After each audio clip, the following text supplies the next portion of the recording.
কষ্ট দিল, আমার হাসান হুসাইনকে কষ্ট দিলে আমার সাথে শত্রুতাই শুরু হয়ে গেল। আর যার সাথে নবীজির শত্রুতাই শুরু হয়ে যায় সে কি জান্নাতে যেতে পারবে?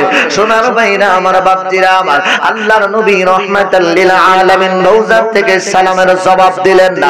তিনবার চলে গেল, সময় দীর্ঘ সময় পার হয়ে গেল। হুসাইন রাদিয়াল্লাহু তাআলা আনহু কিছু সময় অপেক্ষা করার উপর চিন্তা করলেন, নানা তো সালামের জবাব দিল না, মনটা বড় খারাপ হয়ে গেল। ব্যাপার কি?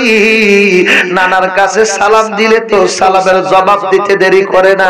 আজকে একবার না, দুইবার না, তিনবার সালাম দিলাম, সালামের উত্তর পাইলাম না। কারণ কি?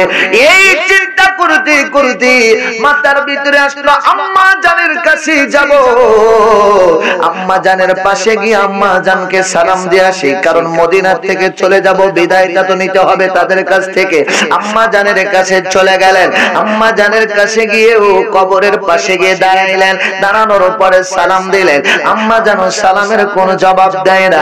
দ্বিতীয়বার আবার সালাম দিলেন, সালামের কোনো জবাব আসে না। তৃতীয়বার সালাম দিলেন, সালামের কোনো জবাব আসে না।